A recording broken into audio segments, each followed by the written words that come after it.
Utimetoni samina esengo Kumona bora mupengo luna yo Mon esprit est rempli d'allégresse et de joie Et n'oublie aucun café Rendons gloire et honneur à Dieu qui est élevé au plus haut des cieux Rendons gloire et honneur ensemble avec le son aux cieux Nous célébrons le roi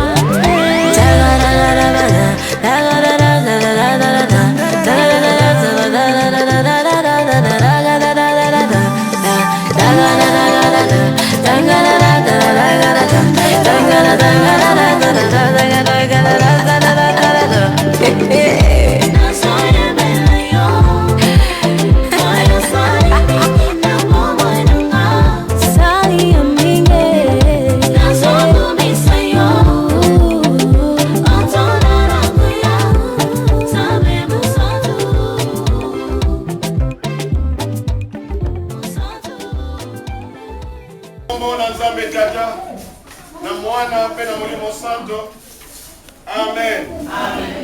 Dana lokoleze malamu pene sengo soko bandeko bakozala na motema moko oyo ezali pela moko na mafuta na solo malamu liko na moto oyo etangi na mandefu na alona oyo ekitanaki bobele na suka na se na bilamba na ye ezali pela moko na mamwe na elemone oyo ekokitaka na ngomba nasiona jambi kuna yawe alaki kopambola na bomoi na lobiko. Amen. Amen. Oh, voici, il est agréable, il est doux pour deux frères de demeurer ensemble. C'est comme l'huile précieuse qui, répandue sur la tête, descend sur la barbe d'Aaron, qui descend sur le bord de ce vêtement. C'est comme la rosée de l'Hermon, qui descend sur les montants de Sion. Car c'est là que l'Éternel envoie la bénédiction, la vie pour l'éternité. Ngolu na kolo Yesu Kristo, ezala na bino banso. Amen. Amen. Bikotango nyonso, po tokundaka etumba malamu na kondima. Mutu akobebisa energie na ye mpona yo kolo, yo kobasele energie koleka.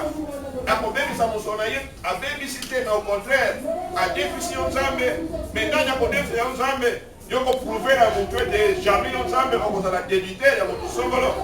Kolo nyonso oyo topesaka mpona yo. Esprit, âme, corps. Ba avoir na biso, ba bien na biso. Nyonso wana topesaka mpona yo. Yo Nzambe ofutaka na koleka. Yango wana tika ete nkolo toyika mpiko tango nyonso. Osalaka yo na temps favorable pe favorable te na temps malamu pe tango malamu te. Wete olingi bongo ete totika la fidèle epa na yo Nzambe. Kono na toni yo mpona kosala. Toyanga na bao lisanga oyo. Ba oyo ba reforme wana Kinshasa. Na mukolo oyo pesi kozala awa. Na reforme bumbu. Na milulu oyo tozali kotambola yango mpona kotia basali na yo kofasa basali kati kosala. Merci na ozalaki na Kimbaseke. Lelo ezali ngala ya bumbu. Kamba biso mpe nkolo. Kati na nguye na molimo na yo. Ete programme ebandi etambusama komei na yo yawe. Na kwani ya mayele isungi pe nguye ya molimo santo na kombo na Yesu Kristo. Kino tokosukisa. Yango wana tika ete oyo nyonso ezokozala na bokuna na bokeseni. Na volonté na mokano yo Nzambe awa. Wana eza ya moyini. Ezali nyoka toniaki na kombo na Yesu. Ekrase na kombo na Yesu. Ala yo kokuna na kati na masu. Wete bana yo bayei awa pona yo. Na mutu se retrouver asua oyo ayei koluka bana yo. Wete nyonso ekoki na ndako na tata. Nani alingi kimia?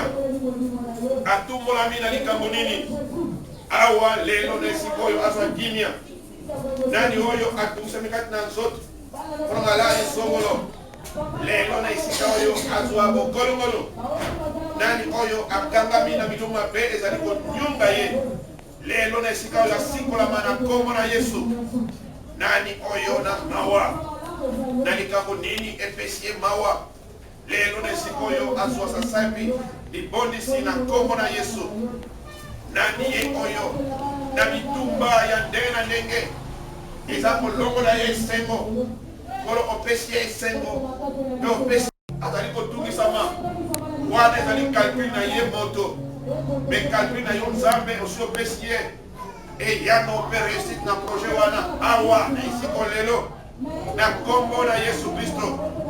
Pesa bana na yo bondimi ete mutu na posa na ye we azwa amona asimba kolo nani oya ye na mwangu ya liwa awa na nkombo na Yesu Kristo.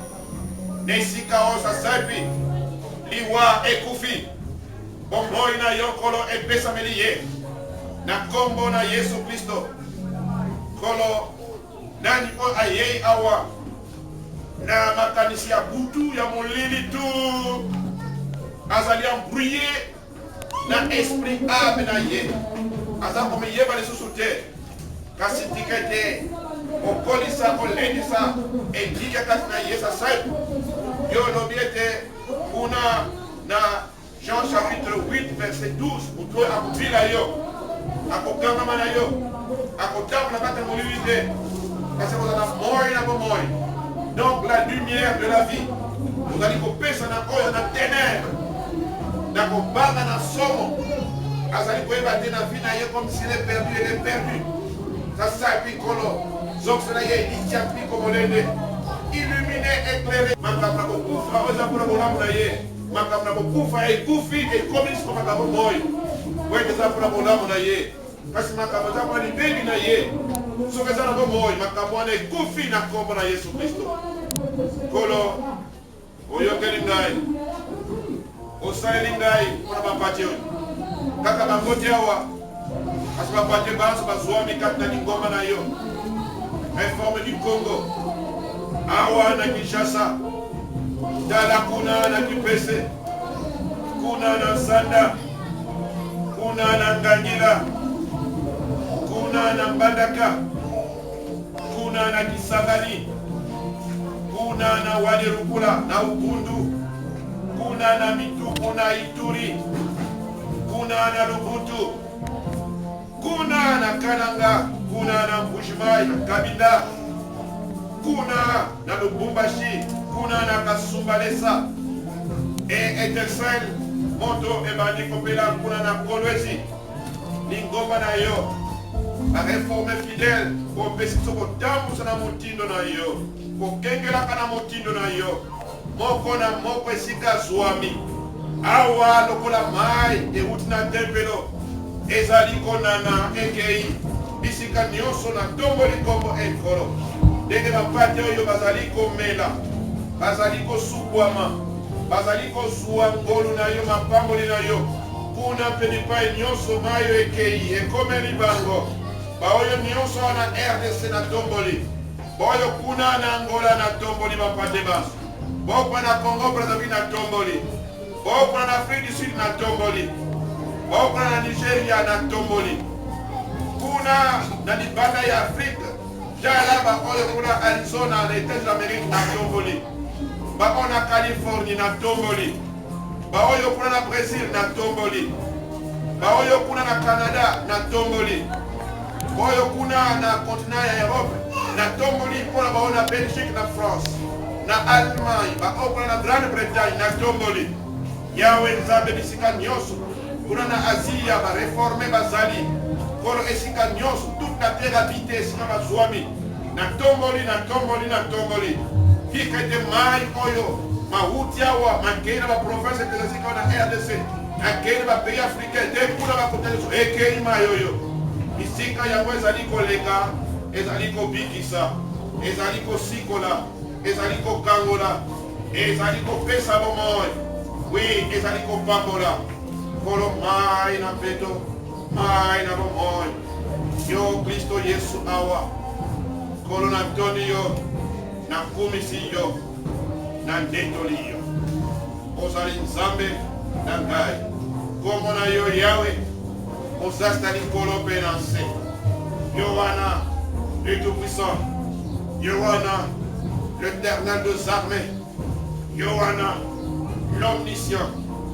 Yohana, l'Omniprésent. Yohana, le transcendant. Yohana, l'incomparable, l'éternel. Yohana, c'est Yo. Coronato de Yo. Mais de Yo qui peut au sale. Dika ete na sika oyo. De bisika nyonso sa malawo za iko sakolama. Yo moko pesa esakoli ya yo katna bana yo. Ete bana yo basua. Mabondi nyonso kate esakoli pona bolamu na bango. Saela motei moko na moko. Azala sa sapi prophète na yo. On a prophétisé, on proclamé, on rappelé na yo nzambe na lisuni na moleo mosan. Pe ozali ko bongisa mitema matoi mobimba esprit âme corps ya bana na baza ko ya kona koyoka yo. Et tu vas suffisamment affermi, vas réconforté, vas suffisamment nourri, abreuvé. Quand na parole na yo kolo, mutu na mutu ko songa na ndako na ye comblé. Yangwana kolo nika ete musala oyo yomoko sa yango osio sali yango pona kembo pelo kuna yo na kombo na Yesu Kristo tatana biso azali kolo kombo na yo ezala musanto bokonzi na yo kia kanu na yo esa mananselo kwa likolo esa biso wanga ekokilelo libisa biso nyongo na biso pela moko elibisi biso bango na nyongo na biso kamba biso na kati na komekama te kasi bikisa biso na mabe po ete na yo ezali bokonzi na nguya na nkembo lobiko na lobiko. Amen. Amen. Alléluia. Nkembo na Yawe. Amen.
monde est papa. Tout le monde y est. Est-ce que tout le monde y est? Ayana Yema. Nakomona. Nakomona tata. Namwana. Demoni Momo Santo. Alléluia. Alléluia. Amen. Mettez la parole sur ma bouche pour la passer.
tobandi na mokanda ya ntango to 2 Chroniques chapitre 7 verset 12 à 14. Totangi na kombo na nkolo na biso Yesu Kristo. Amen. Yawe amonanaki epai na Solomo na butu, alobaki na ye ete nayoki kobondela na yo mpe naponi esika oyo mpo na ngai moko ete ezala ndako na mbeka.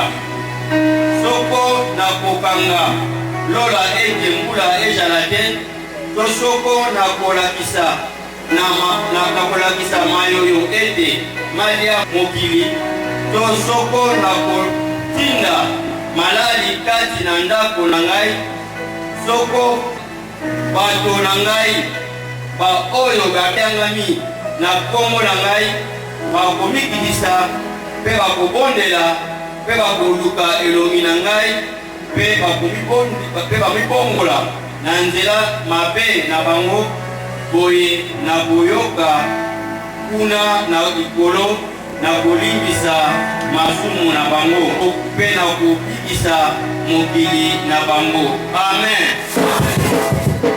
Mokanda na Yoele eteni mokambo ya mibale eteni ya 13. Pastola bitema na bino mpe bilamba na bino te, mpe bongwana epai na Yawe Nzambe na bino, mpo ete ye azali na bopoto mpe na mawa. Akosilika noki te kati azali na bopoto monene penza, kokalambisa motema longwa na bitumbu. Amen. Amen. Chapitre 7, versets 12 à 14. Et le deuxième texte, c'est dans Joël, chapitre 2, verset 13. Commençons par les premiers, nous lisons au nom du Seigneur Jésus-Christ. Amen.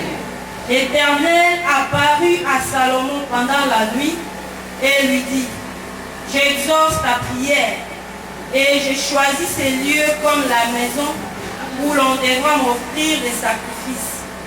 Quand je fermerai les ciels et qu'il n'y aura point de pluie, quand j'ordonnerai aux sauterelles de consumer les pays, j'enverrai la peste parmi mon peuple. Si mon peuple sur qui est invoqué mon nom s'humilie, prie et cherche ma face, et s'il se détourne de ses mauvaises voies, j'exaucerai des cieux, je lui pardonnerai son péché et je guérirai son pays. Amen. Amen.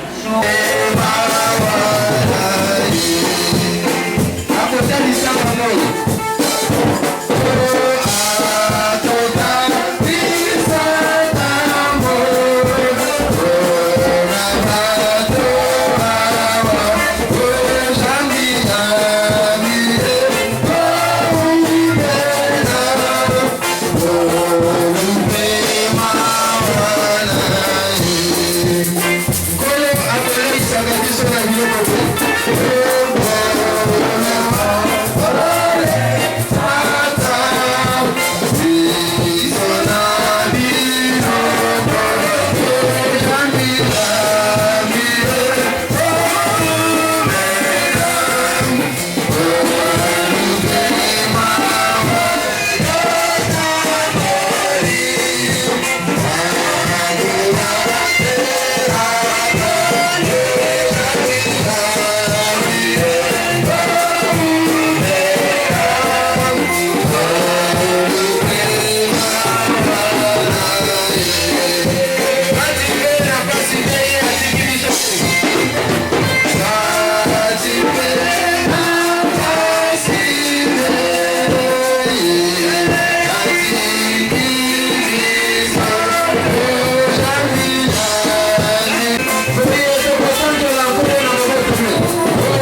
Au nom de Jésus.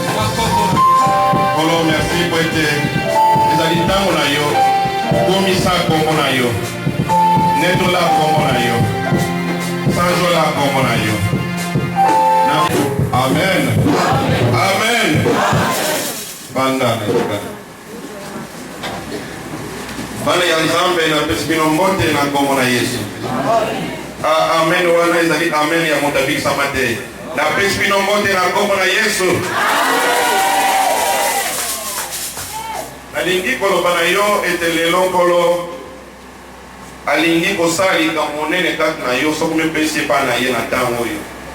Puisque soko Nzambe apesi biso invitation okena ndako na ye. Soko zali wana eza pona invitation ya Nzambe. Donc Nzambe azape likambo ali koloba na yo. Ya yo. Koloba teke tolingi koyoka, oui, tolingi koyoka mais nalingi koyoka pose un message particulier oyo yo Nzambe abongisi na mokona lelo. Nous avons un programme que nous avons lingomba mobimba bisika nyonso ngo ezomi na RDC. Oye kola mama likambo moko biso banso na sanza. On a sanza oyo tozana yango. Les deux années derniers dimanche, quand vous clôturez, Maman Likamoyo et le Bible était la bonté de Dieu est infiniment grande. Pour l'amour ensemble, et Zanginelo. Donc, Ezali, monene.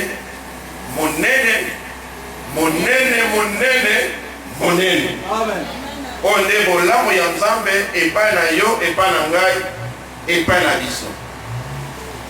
Tango nazali kotala makambo batangi ngana mipesi motuna bon mikolo nyonso nazali mipesa motuna pena bukune pesa motuna oyo ko bato mingi bakanisi ete soki azwi malade soki akomi na bozangi akeleli oza na ngai elongo amen oza na ngai elongo amen soko moto azwi malade soki akeleli eloko kati na ye ezali te akauki aza koleka na ntango na kokoso bato mingi bakanisi ete likambo oyo satan kaka nde asalaka yango yokana loba na yo maladi ekozala mpe moko na etumbu Nzambe apesi kokauka ekozala mpe moko na etumbu Nzambe apesi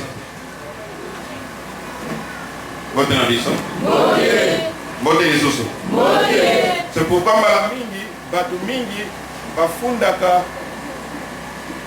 bafundaka Satan gratuitement bato mingi bafundaka Satan na ntina te bazomelaka Satan na ntina te kasi okoki kozwa mpe likambo ya pasi ya kokoso mais parce que ezali Nzambe nde apesi etumbu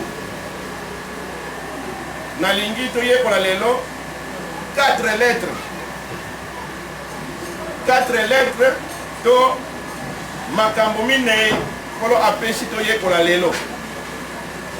Première lettre balettre yango ezali mibale ezali couple mais tokosalela lettre moko lettre ya yambo ezali lettre P osala koto na kelesi koto koyekola mwa moke mbote na biso mbote lisusu donc lettre ya yambo ezali lettre P tokolimbola P wana eliyekoloba nini. Lettre ya mibale ezali lettre R tokolimbola yango eliyekoloba nini. Donc awa mbele eza lettre mibale ka tokosalela P na R mais P ezali mibale R P eza mibale donc tokosalela PR et puis PR tokosalela PR tolingi koyekola balettre minei wana sikoyo na makambo totangi awa tozali komoni ete Salomo asali mosala monene na ndenge azwaki ndingisa oyo na mosala oyo tatani akazaki asala yango mpona kotongela Nzambe ndako kasi projet ya moto ezali pas nécessairement projet oyo Nzambe aza na yango. Donc soko moto aza na projet projet wana azana yango esengeli ete ezala engemene na projet oyo nzambe aza na yango mpo mutu wana akokisa projet oyo aza na yango. Nalingi toyokana na esika wana okozala likanisi na likambo songolo lili kosala makambo lili kosala tika ete ezala mpe na volonté ya nzambe wana okolonga na makambo lili kosala. David azalaki na projet, azalaki na likanisi atongela nzambe nini nda mais nzambe amoni ke projet wana aza na yango eza likanisi malamu mais ye te akokisa projet wana. C'est pourquoi toyokana malamu soki ozali na projet ozali kosala na likanisi ozali nango likambo lili kosala mais eza likambo yo mpe komituna est-ce que projet oyo naza nango likanisi naza nango na likambo lili kosala est-ce que nzambe ayambi yango andimi yango est-ce que volonté nzambe likambo wana mpe tokopetaka bakotango mingi parce que obandi kosala likambo me likambo wana nzambe projet wana ayambi yango te andimi yango te ekozala mpe malamu me amoni ke projet wana malamu yo kosala yango te me apesi na moto mosusu mpo asala yango mpe mosusu akosali yango ekokisama mpe. Donc awa ezali leson to akotire sika wana mpe mpo tozalaka baprojet likanisi me maintenant nzambe amoni ke projet wana ya David oui ezali likasi malamu me yo te mwana na yo. C'est comme ça que moi na ye Salomon maintenant azwi ndenge ya kosala kokokisa projet oyo kotonga ndako ya nzambe. Maintenant ntango mosala esili na ndako na ye moko mpe omoni awa mpe tozali kosimba likambo moko ezali wana tozokoya soki ozali kosala baprojet na yo moko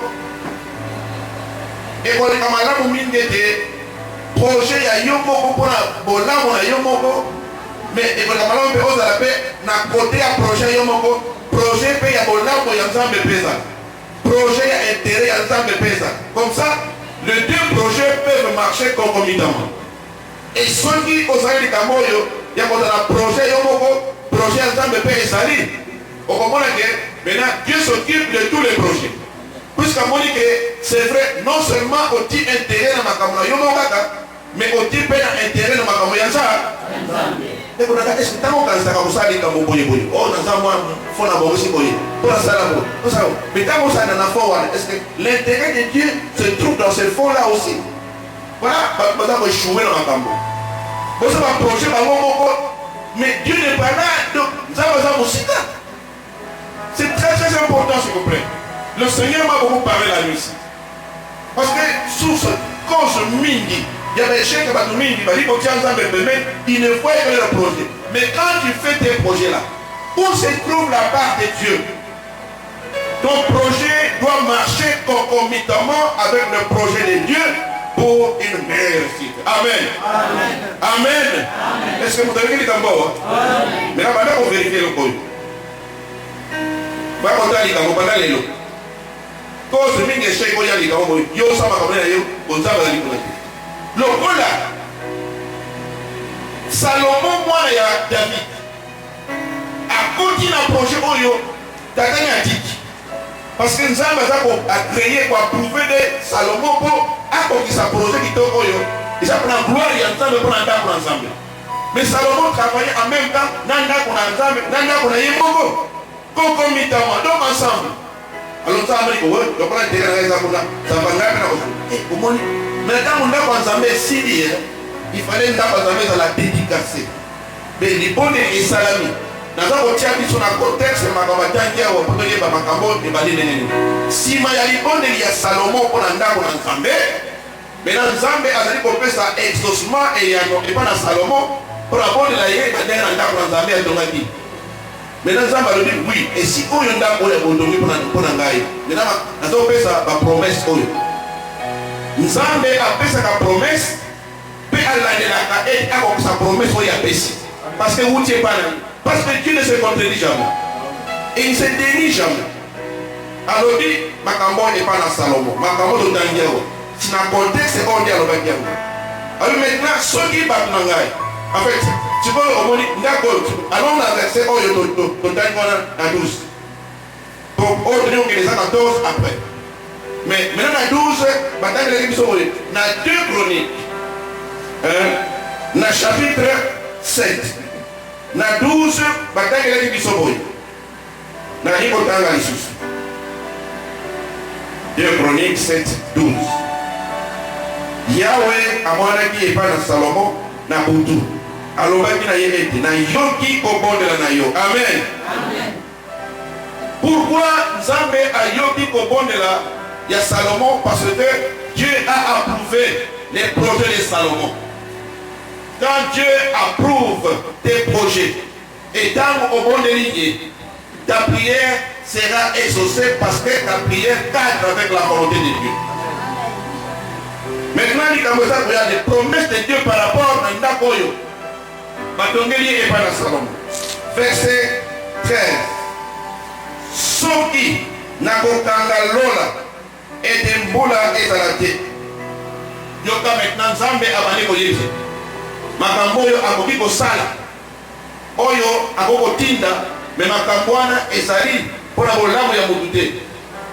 Makambo wana ezali par rapport à première lettre oyo lettre P, punition ou châtiment, punition ya Nzambe. Maintenant Dieu déclare ici qu'il peut punir. Et dans va punir dans makambo oyo d'abord première punition ezali autour ya likambo totangi soki ngai Nzambe nakokanga nini ete mbula enoka te. Maintenant soko mbula ezali konoka te nini ekoya sécheresse kokauki ekoloma nzala.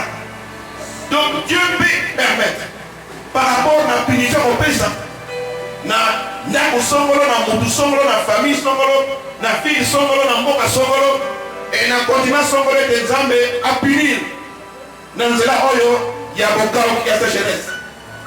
Toute sécheresse ne vient pas nécessairement ou forcément du diable. Dieu peut permettre na likambo oyo ya punition azali kopesa epai na mutu songolo. Ça c'est l'un des aspects na lettre P oyo ezali punition Nzambe azali kopesa. Donc c'est la sécheresse. Toujours na verset wana 13. Tokoli kotanga to soko na kotinda malade kati na bato na ngai. Non, ça nous sommes allés vite en besoin. Donc soko na kokanga lola ete mbula ezala te. To soko na kolakisama yoyo ete mali ya mokili. Bon, wana ezali destruction, il y a pas parasite, il y a pas insecte, il y a bilongo et pourquoi il y a pour détruire milona de l'oloni. Oloni na yo bien, on doit s'attendre que récolte sa kitoko, mais ne kuta kuna esikotia milona na yo na bilanga allez. Ba insecte va côté. Mais s'il vous plaît, les insectes peuvent être des insectes humains aussi. Et non seulement comment aller dans anga bilanga te. Parce que on se pose bilanga te bilanga na biso na vie ça bilanga te ko sala mosala ba futi biso mongo. Donc Dieu peut te frapper na mongo oyo intérêt na isa kuna te atinda awa destructeur comme moyidi. Comme on a kaka ba bilongo oyo ete bisaka milona na basamba te.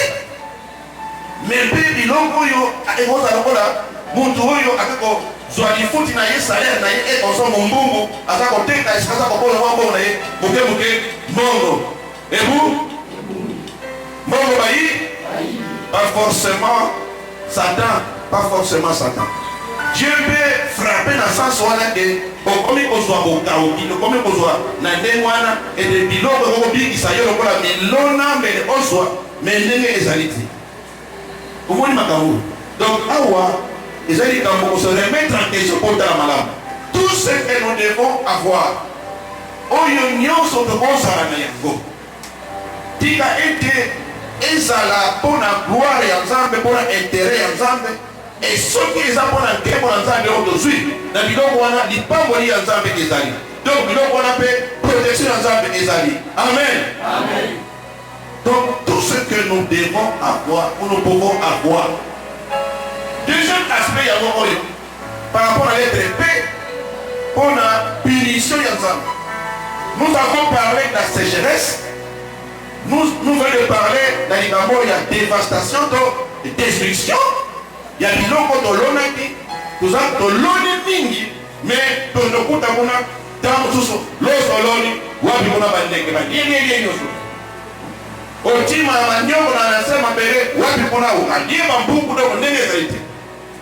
Donc iloko yo biso to sengido makamandenge wa ce sont des aspects de la lettre P en ce qui concerne les punitions ya Nzambe.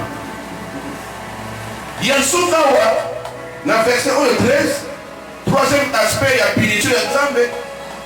Tozali kotanga kuna likambo ete soko mpe na kotinda malali mabe. Soki mpe na kotinda malali mabe. Il y a une maladie qui dérange maintenant. Comment on a dit nini? Kimia esili kati na mokili mobimba. Esili. Covid azali konyonga, kotungisa, konyonga batu. Tala, iso awa, naloba ete tuta na ngolo ya Nzambe. C'est comme ça, c'est un moment où on est déjà spécialisé. Les gens pensent que malade doit les allaiter. Même quand je vois dire que nous sommes là, peut-être qu'on a un relâchement et quotidien. Parce que nous, en fait, Dieu nous a fait grâce et Dieu nous fait grâce. Mais dans d'autres cieux, nous n'avons pas de Bambana. Pour la corona, pour la peste, somme. Dans le salon des commençons, on a la mine, on a pas de bazar pour soi, on a un papa, et fait d'avoir, ma camo, et ça y est, ici la main, et ma dit, bonjour, allez sous. Ça commence. Ça commence, ça n'est pas. Donc, au moins, tout le monde a malade. Si les malades, ils sont des yaka, et ça, il y a Satan. Nous avons vu trois aspects ici, dans l'être P, autre péché, nous puni. Puni. Donc, et tout, pour qu'on Nzambe appelle Satan. Mais maintenant, la punition est ensemble. Tout le monde a fait ça et pas dans monde. Ça peut être une punition individuelle, une punition collective. Et cause dans le sens que yo, tu peux aider dans la yo, tu peux aider dans la famille, tu peux aider dans le quartier, tu peux aider dans la commune, tu peux aider dans la ville, tu peux aider dans le pays, dans le continent et que c'est encore. C'est notre dimension, on a à punir parce qu'à côté de nous, ils ont aussi à punir. Maintenant, c'est vrai, ils ont dit bon, mais je m'arrête pas là. Parce que ceux qui ont maintenant, comme bon père de famille, tata malade, le meilleur parent, le parent par excellence. Maintenant, aïe, pour lui, ça dit dans ce qu'on a. Dans ce qu'on a, et ça, on dit surtout dans le côté la paix, lettre, il y a des baléwana, lettre R, et il dit qu'on va repentance. Repentance. Quand nous avons dit qu'on va repentance, nous avons dit qu'on va faire d'abord des camontales de punition. On a dit ça, on a dit bon, la punition, c'est infliger une correction à quelqu'un. Une correction. Donc, punition, et ça dit, sous-entendu que nous devons punir, à s'attendre que nous ne pas punir, à se corriger. Voilà le sens de la punition. Donc, maintenant, ici, quand Dieu punit dans ma campologie, que à Camilo, la poste sécheresse est là. Bon, quand on est là, bon, tout le monde dit qu'on va s'arrêter, dit qu'on a eu au Bosunayo. On a investir, que les gens vont investir, on a ébilisa, mano, les tombes, mais les gens vont être détruites. Alors, on a fait, et ça dit, quand il y a punition, il y a châtiment. Donc, les camps, ça tourne malade. Maintenant, ça va le mieux, na nyoso wana, so ko zali koleka na état wana ozala yango. Maintenant, père ya yo mutu nzamba zali ko sela. Ils ont dit lettre R. La paix, c'est Dieu qui agit. En tant que parent, pour amener que moi, à Bungi, à moi, à son que c'est dans cela, à récupérer maintenant, moi, à redresser, la punition. On ne punit pas pour punir. On ne punit pas pour punir. Mais ils sont mon parent, à ce mon canon, à Fouki Missamoine, tout à Tangiramouane. C'est parce que par là, on a que moi a béni pour aller dans moi, à moi, à moi, Dans la réaction à moi, et de moi, maintenant, à ça, il y a un mais là, c'est la réponse. La réponse. La réponse. Qu'est-ce que ça, la réponse? Et ça, il bon, on peut ça passer. Nous prêchons. Nous écoutons la parole de Dieu. Nous chantons. Ainsi de suite. Mais l'homme, on peut ça passe. Parce que Dieu avait puni. Il punit. Et il punira encore. Je reprends. Dieu avait puni. Il punit maintenant par rapport à Nathan avait puni par rapport au passé. Il punit par rapport au présent. Et il punira encore par rapport au futur. Maintenant, ça c'est la part de Dieu. Maintenant, il y a yo nanga et bisobato. Notre part ici, Dieu veut voir notre repentance. Lettre R. C'est quoi la repentance? La repentance, c'est d'abord, il faut exprimer le regret. La douleur qu'on appelle, cette douleur-là éprouve les fautes ou péchés commis. C'est-à-dire, yo au monique, au bungizela, au bétilibaka. Mais, il faut se soigner au bungi. Puis, il bunga wana. Et puis ça y passe la case na yo. Et yo se passe. Ça c'est le point de départ. Pour ce qu'on a nous montre, a été kabungi. Après on ne peut pas citer. Ce qu'on montre à société que à sali faute. Mais vous savez comment côté. Voilà. Tout ça na tango, il y a compliqué na tango. Vous savez. Nani ko malika moba wa récolter ngai. Bana nzalo ko na biso. Mote biso. Biso bana nzambe non? Biso bana nzambe. Biso ba Kristo. Biso ba nini?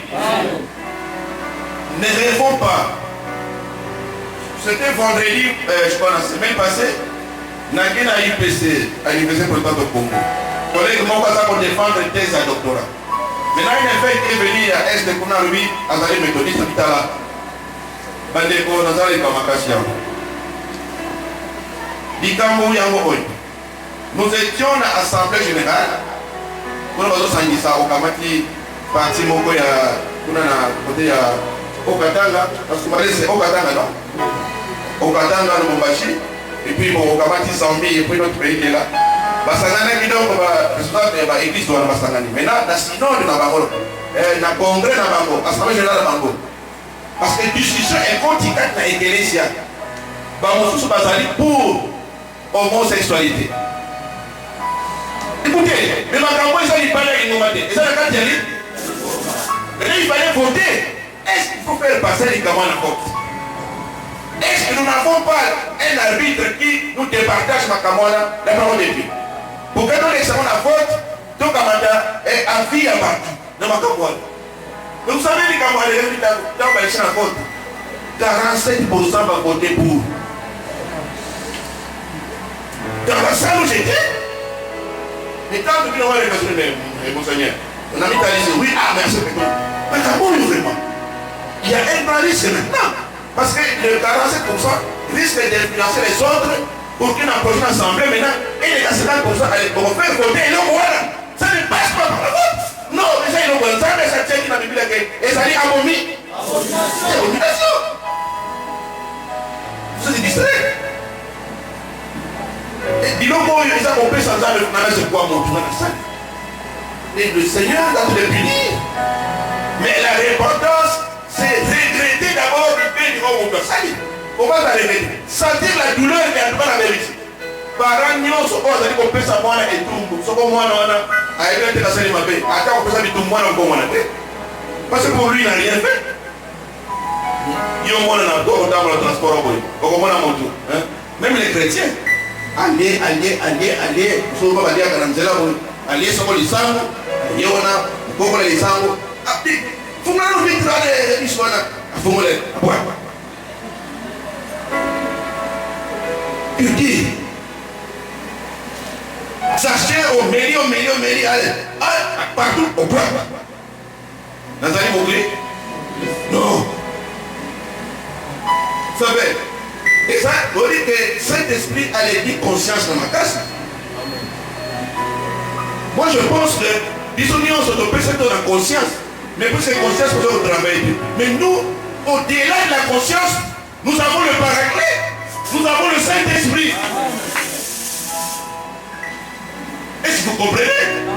Pour moi, l'ensemble, à côté de la moulou-moulou, à côté de la sasalate, à côté de la l'union, chrétien ou Christ, né de nouveau de l'Esprit de Dieu. Repentance, c'est le côté salé. Parce que quand nous voyons parfois des gens, message de Pessami est touché, on peut aller, mais dans la parce que, Miami soit là à ici. Vérifiez ce matin, parce qu'on suppose qu'à santé douleur, maintenant, puisque la repentance, il y a solo, il faut conduire une conversion. Maintenant, il faut bon, mais ce qu'on monte à la lettre, on a ma tête, on a masque, on a il ne s'est pas remonté. Puisque la repentance est mon maillot d'abord pour regretter et puis tu prends la décision de renoncer alors. Définitivement, il faut renoncer. Vous allez longo. Vous allez longo. Je pense que les gens de l'enseigner un peu, donne-moi un peu de temps pour le temps vraiment. Donc, voilà, le lobby est allé répandre. Comme l'amour. Comme l'amour. Quand mingi bazali bandimi basambe di batei bayembi la morale mais babongo la mitema te. Vous avez remarqué, quand on se j'étais aussi surpris. Tout le monde a donné qui n'a pas tant à mon au départ, Coran est trop faible, mais après tout le monde a se retraité quelque part dans ma zone de Babini Babo. Bakamati Koyemba. Bali considère que nous sommes Bakamati Louange. Après on a vérifié, mais oh non, Coran Louana. Bagana Kobeya Wis.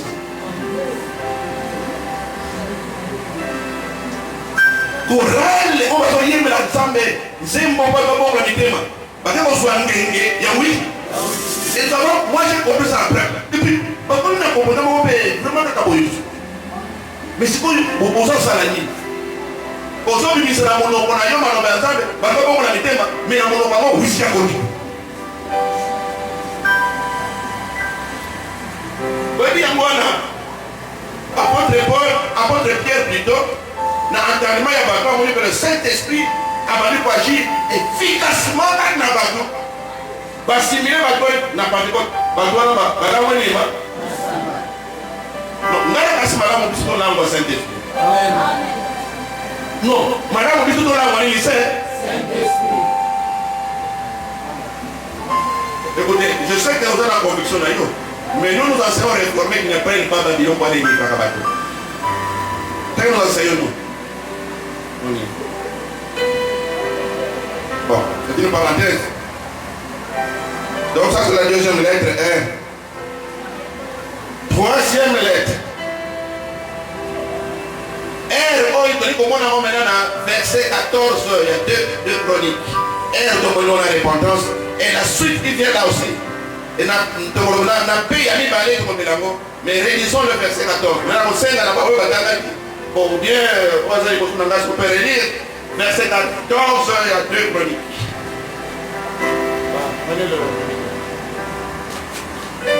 Avec ça. Si mon peuple, ce qui est invoqué, mon nom s'humilie. D'abord quoi? S'humilie. Prie et cherche ma face. Et s'il se détourne de ces mauvaises voies, je l'exaucerai des cieux, je lui pardonnerai son péché et je guérirai son pays. Amen. Parce que Magambo et le Magami ils prennent un mot cannabis. Et il y a un peu tout ça. Dans verset 14, Ezali pour ça, les deux autres lettres et Tikaliwa. Nous avons parlé paye à l'imposo de l'Obakazani. Si vous voulez, c'est quoi? Paye à l'imposo Nini. Yami Balanini. Maintenant, nous avons que la paix Oyo, il y a mis ça dans le rapport. Mais il y a mis mais la paix, il y a mis après repentance. Et comme je parle maintenant, il y a un zam. Paix, il y a mis par il y a un zam. Par il y a un. Maintenant, paix, et ça, on a par il y a un zam. Ce paix-là représente le pardon. Ouais, c'est le pardon. Et je vais aussi, Dieu demande au la paix. Et il y a sous quatrième lettre. Et il y a sous la paix, ça par il y a un zam. Vous savez, la bonté de Dieu est infiniment grande. Ce qu'on a dit, par il y a un zam, mais pour la bonne ya mutu. Omoni, ezali, makasi penza. Pour omoni awa, et pas na mutu. Quand la presse est ligament, elle a reçu. Donc, 1 sur 4. Mais les 3 sont donnés par les ensemble. Donc, Dieu fait beaucoup pour moi, pour toi. Pour mon bien, pour ton bien. Parce que, payer les choses, c'est une punition, c'est vrai. Mais punition ensemble, pour aïe, mais dans la punition se trouve être le sens là. Il y a correction. Tout parent responsable a repris sa punition à bas pour aller de la moelle d'éviter, mais pour aller à s'améliorer moi dans le monde. C'est notre Dieu fait le parent par excellence. Maintenant, nous avons notre part quand on a la repentance. Et je reprends. La repentance, nous dire, c'est le regret. La douleur qu'on éprouve pour des fautes ou péchés commis. Et cette douleur-là entraîne un changement d'attitude qu'on appelle conversion.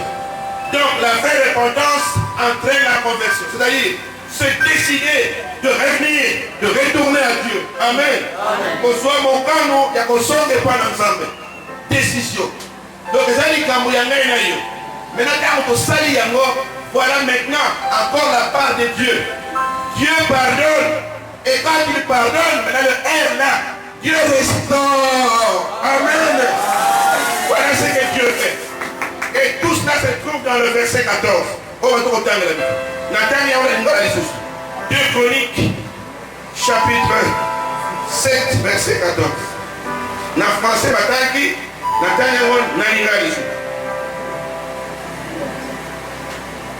vous allez longo? Amen. Soko badunangai. Ba oyo ba bianga mina kombo nangai. Badunangai ba bianga mina kombo nangai. Belengai na yudu liao. Amen. Vous devez la kombo nangai. Amen. Maintenant, et donc on essaie les ingrédients ici de la repentance. Voyons ici les ingrédients de la repentance. Par le bien d'abord, likamonzambe azali kotale la ngai na yo. Tango a puni na makambo batandi na verset 12. Ezala na sécheresse, ezala na destruction, dévastation, ezala na peste, épidémie, maladie. Maintenant, par ya ezali oyo ya repentance, et quand nous repentons sincèrement, toute une décision mokano ya kotika. Il y a des pas la tata et pas la nzambe na biso. Na bolamo na ye nzambe akoki jamais pour rejeter biso pour boire sa biso. Et la nouvelle alliance le confirme dans Luc chapitre 15. Ce fils-là qu'on appelle l'enfant pas prodige, prodigue, c'est différent. L'enfant prodigue, amen. L'enfant prodigue, c'est le prodige, c'est qui tombe prodige. Mais prodigue, il est ma peine. Bon, alors, awa, na verset 14, ba empenyo ezali na likambo oyo, totandi ya parole ya Nzambe, Paul Nzambe ali koluka na muntu. Nzambe azali koluka d'abord muntu asalini. Amiki? Il faut s'humilier devant Dieu. Tango muntu abali komikidisa, bamoni ke muntu akei bana muntu mususu afukama. C'est que muntu wana a reconnaître que a offensé muntu wana asali passe. Et au fond, il y a passé ma folie. Parce que là, vous sentir douleur. Pas si il regrette l'offense apportée sur notre ressource. Et quand il voit notre attitude là, on peut être à genoux tout en étant debout. On est à genoux dans le cœur. Mais on peut aussi être à genoux physiquement sans être à genoux dans le cœur. Ça, c'est l'hypocrisie. Je dis quelque chose. Oui. Mon surtout à télémier. Mais à une humiliation pour l'État, humilité pour l'État, il faut s'en savoir que mon doigt vous camille. Parce que mon doigt vous avez à genoux. Je vous dis une chose, et ça va quelque part. Dans mon lit, maman, vous passez à là, à genoux. Quelque part là, moi aussi. Maintenant, quand vous savez, mon boy a mêlé la cuisine, et pas manier, pas choqué. N'a-t-il pas ça, boy? À télémis, quand ça avec moi, à quel moment la cuisine? Est-ce qu'il était à genoux réellement? Il était à genoux spirituellement? Ah non! À genoux, physiquement parlant, mais pas à genoux spirituellement. Parce que mon collègue à genoux, dans deux sens. Tu es à genoux physique, tu es à genoux spirituel, donc tu es parti. Tu t'oublies? Tu es parti. Mais tu es parti, vous me comprenez? Tu es doublement à genoux. Tu es à genoux physiquement, tu es à genoux spirituellement. Mais tu es parti. Puisqu'on vit au Sénat. Tu es concentré, mais il m'a concentré. Vous voyez que les soldats sont le temps de se concentrer dans la salle de drapeau. Attends, je vais faire les caconis malades. Vous savez ça? Est-ce que nous devons soldats sont? À ce qu'on doit faire comme ça, pour la zone ouest. Les soldats ont bien mis. Donc, on va passer dans la case pour ma voiture. Soldats de Méricona. Là, d'abord, pour la promotion pour la tête. Pas être forcé, comme à Tamoké, on va faire être moqué. Mais moi, je ne voudrais pas. Moi, je ne veux pas. Je vais chercher à ma batterie. Parce que j'ai fait pour moi, vous savez, au moins, il est là, pour se rappeler. Dans un ensemble, il y a Nyoka, Bidi. Je ne sais pas comment on appelle ça. Bidi, ça c'est comment? Vipère. Et non, moi, je ne sais pas, ce que je sais pas. Maman, il a raison quand maman est au moi qui te vois, il y a Nyoka. Moi, je vais vous dire. Voilà, Nyoka. Mon maman a ma musique. Mais oui bien, Nyoka a celle de l'autre. Mais là, il a parlé que Nyoka est allé ceux qui t'ont parce que nous sommes vraiment matériellement envoyés. Et les bras de Nyoka, à ça, moi, lui, c'est bon. Pour la mère, qui t'ont commis. Mais c'est qui danger? Somme ya Nyoka bata mo lisaka. Et Nazali na wani ruko na kisangani. Na mai en train de baptiser. Tu veux moi cette biblique là. Mosala nzambe toujours ça mosala ko ba risque. Somo zali na yo vacciner peut-être. Ozosa mosala na vacune, okosamba. Na ke na kisangani na mission. Après Kisangani, il faut qu'à l'intérieur, je crois qu'on est le coup là, 60 km de Kisangani. J'étais avec tout. Il fallait que je baptise. En ça, il y a maille en train de baptiser. Dans maille, il est bon. Nous nous battons, on va dire, Nambo la kuna, New Tazali Koya, la maille de direction d'aïe. Balingomba na ngambo, tout la nuit. Oui, mais chanter pour eux. Ouais, non, vous allez regarder ta main parce que il y a dans la main. Ah, zone. Moi, je ne voulais pas. Pour ce que vous avez parlé de mon bien, mais vous l'échec. Même à Tania, vous savez, je reprends mon sang ensemble, pour ça, mon sang ensemble, la papier. Comme ça, moi. C'est pourquoi nous devons nous concentrer, plancher. La profondeur du Saint-Esprit dans la prière, dans la parole. Mais entre toi et moi, Jésus en moi, qui est plus fort, plus puissant, qui n'a qu'un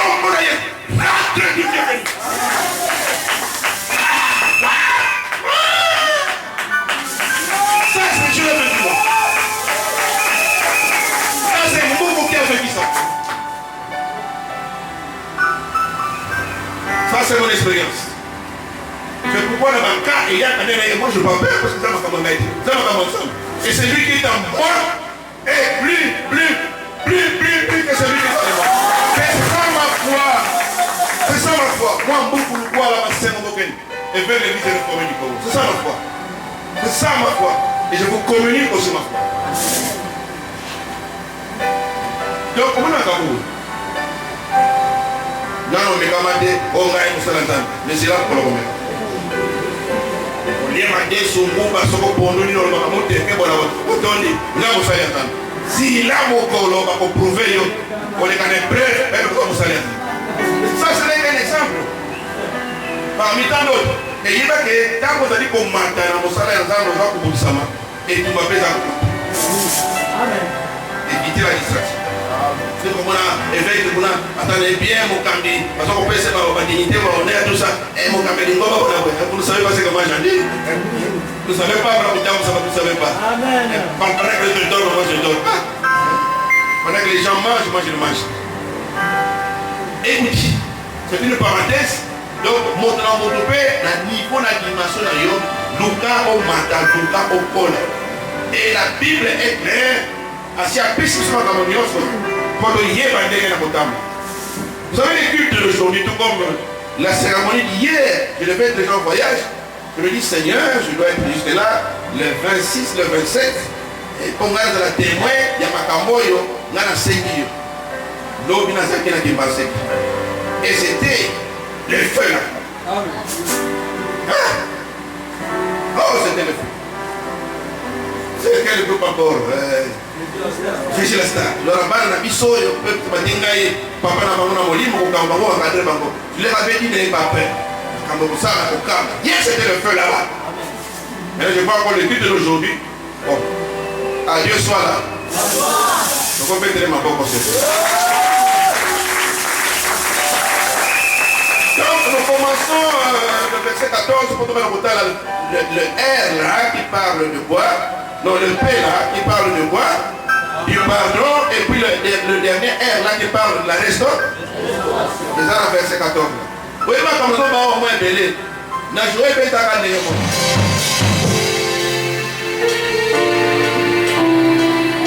Au nom de Dieu, Père, Fils, Saint-Esprit. Amen. Mon cher fils Alpha, Matondo ainsi que tous les tous. Tu es donc aujourd'hui le choix de Dieu pendant ces temps pour exercer au milieu de cette paroisse la fonction de responsable. C'est pour toi. En vertu du pouvoir investi par le Seigneur comme sentinelle, berger et conducteur de l'Église réformée du Congo, je t'installe solennellement dans la charge de responsable de la paroisse réformée pour nous, au nom du Père, du Fils et du Saint-Esprit. Amen. Sur ce, tu te donneras entier avec l'aide du Saint-Esprit à rechercher l'épanouissement intégral de cette paroisse, notamment dans les tâches sciatiques. Prêcher régulièrement la bonne nouvelle du salut de Jésus-Christ. Administrer, organiser, instruire, visiter, encourager, affermir, fortifier, consoler, bref, encadrer spirituellement, moralement et socialement toutes les catégories de membres aux fidèles de la paroisse pour laquelle nous établis aujourd'hui responsables. Retiens ceci. Le seul secret pouvant garantir la réussite de ta mission, c'est d'être constamment en relation avec Dieu. Et c'est dans la prière et la méditation profonde de sa parole, selon Josué chapitre 1er, verset 8.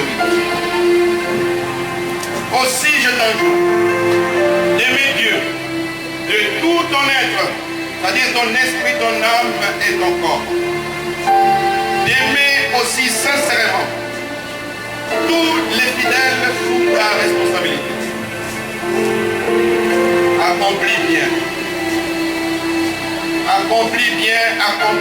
ta mission avec humilité.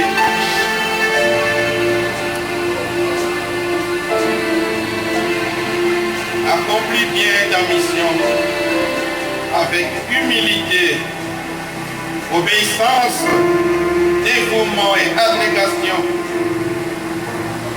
Réussi avec le soutien spirituel du ministre célébrant, la révérende Angélique Manguel.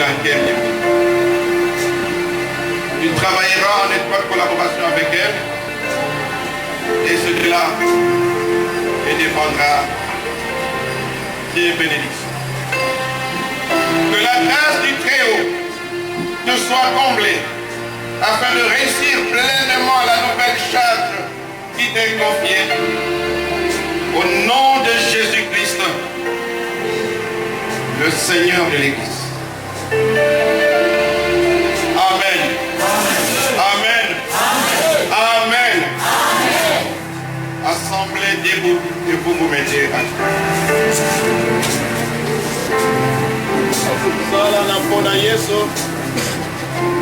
Merci à l'Iboso, je crois que c'est 237. Yangoto Boyemba, le ministre ordonné. Révérend, révérende, doyen. Amen. Salana pona Yesu, Sala pona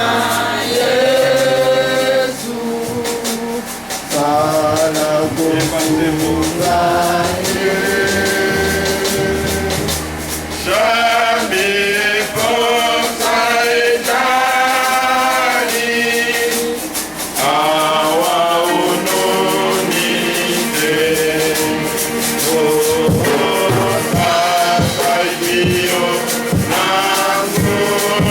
nanguya, niente alapeni,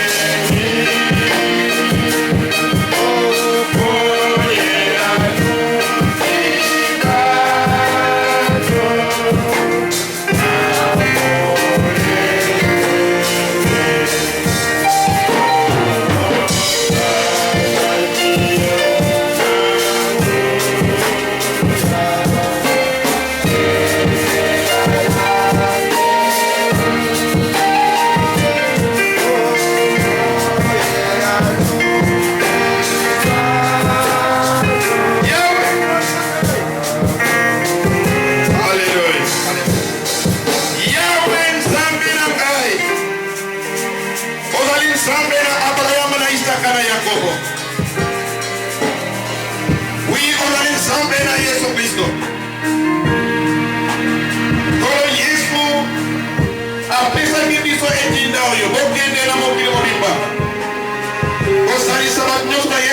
koye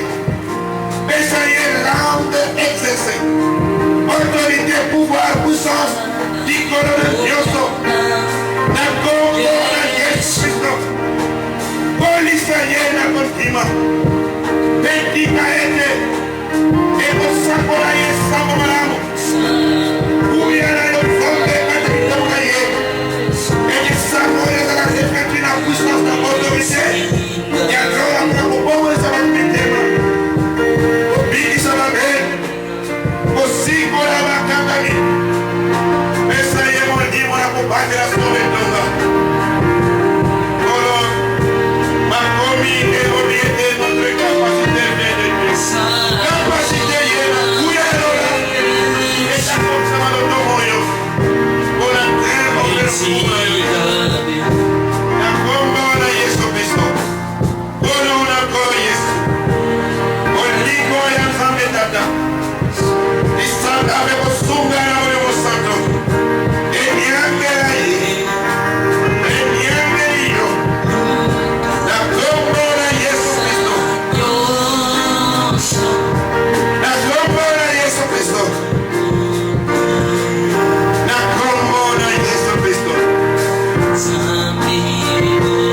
Je m'adresse à vous, fidèles de la réforme Boum.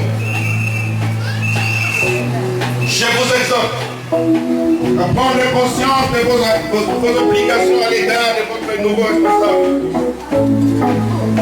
Accueillez-les avec joie. Nazali Kolendi Sabino et de François Bakari Malabo Sosoli. Pour Namikumba Nabino, Nantina Namokambi Oyastika Bopesameli. Accueillez-les avec joie. Boyamaye Naesengo. Vous le respecterez et vous lui obéirez. Boko Meni Saye, mais Boko Tosaye. Accordez-lui votre confiance et votre franche collaboration. Bopé Saye, Boliki Amaye. Mais bon Salapé et le Wanaye, Bosungana Katna Moussala. Donc je disais, accordez-lui votre confiance et votre franche collaboration pour qu'ensemble vous puissiez relever le défi et changer l'image de votre paroisse pour la gloire de Dieu. Bosana Mosala et Longo. Bopesa na makasi. Nantina ede. Boko kaka boko la sikoyo elongi. Ya paroisse na bino bonanke bonamsambe. Soyez fermes, inébranlables, travaillant de mieux en mieux à l'œuvre du Seigneur, sachant que votre travail dans le Seigneur ne sera pas vain. Que Dieu vous soit tous en aide. Au nom de Jésus-Christ. Amen. Hey!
tangu ya roho okosepela kobina puisque kota okolete bango oyaki na salo na lelo.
Na elingayo na ponayo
na milolo na bino baza kokaba bango place na bango koza kopeta maboko.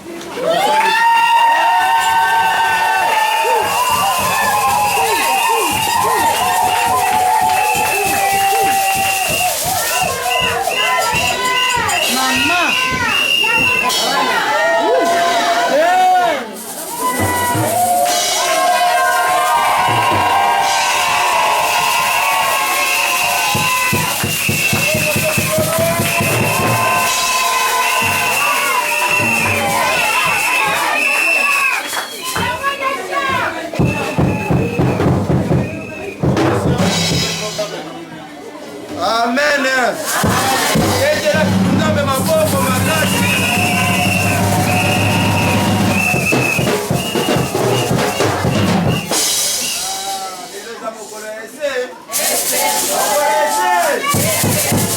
Merci beaucoup wana to lekina etape oyo tozali kobema maleme na suka na kanisi bato baza na programme bango komi na numéro 17 sikoyo tolingi yoka mot de la fin et pas ya son excellence évêque président représentant légal aza na mwa mo oyo abongiseli biso mpona mokolo ya lelo. Ote lisusu osepeli komekopelema na suka ya programme na biso nalobaki kuna na kimbaseke ete nkolo alobi na ngai mingi mpona komona ndenge na kopromouvoir jeunesse kati na lingomba yango toli kotosa nde nkolo makambo atalisi biso ete tosengeli kotombola bilenge oyo tomoni kazali na don boye charisme boye totia bango na bisika na bango bongo biso bakolo nde tomoni koencadre bango yango nde tozali kokoba mosala tobandaki na Kimbanse, c'était le 13 je pense septembre et là le 27 nous sommes ici et le 25 octobre ne boyokaki tokokende kuna na matonge mpona vicaire trésor nazali sengo monene puisque nabaki awa ete nazalaki na programme eke na mobembo na semaine oyo mais na retardé mwa moke na semaine tokende mpo na makami bale tozalaki likambo moko mpe lobi monene kuna na Kimbanse ke vraiment naza kosepela mingi puisque bana ngai na atelier je suis la star bazali kosala mosala monene première célébration namonaki ya mibale mpe ngai mpe nakei mais namoni ke vraiment bakei molikolo donc bamati mpenza donc oyo bazali koreprésente bango awa mwana ngai Méchac, bon, Patrick est là, oui, Patrick est là, Patrick Allen, et toi dis moni, banoyo, vraiment musala munene, pour la lobby zala qui est, pesa bois sani, bino pour bakala bombe, kapanga uzeki bois kimi, bino ko boya, panga bois kimi, hein, donc c'est quoi yo, makale sani, hein? Makale mati nini mati ngai tata makala ne mataki c'était merveilleux donc tu peux au beta maboko pona nzambe na biso pona bano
nayebi bango bakobilaka ngai nakopesaka bango moi na seko libela bakobebisama te moto te akobotola bango na loboko na ngai moto te akobotola bango na loboko na ngai moto te akobotola bango na loboko na ngai na oyo akoki kobatela bino ete bokweya te mpe kozanga litono liboso na nkembo na ye na esengo monene na ye nzambe mobikisi na biso mpo na yesu kristo nkolo na biso na ye nkembo mpe monene mpe nguya mpe bokonzi liboso na ekeke mobimba mpe sasaipi mpe libela na libela tika ete nkolo nzambe apambola bino mpe abatela bino tika ete nkolo nzambe afungwela bino elongi na ye mpe alingisa bino tika ete nkolo nzambe abalola elongi na ye epai na bino mpe apesa bino kimia ete kimia na nzambe tata mwana mpe molimo santo enyangela kotondisa milimo na bino banzoto na bino bandako na bino misala mimbungu bakelasi na bino ete nyonso ekosalaka bino ebongaka bokende na kimia mpe bowumelaka na kimia na nkolo na kombo na yesu kristo nkolo mosikoli mobateli mpe mobikisi na bino amen, amen.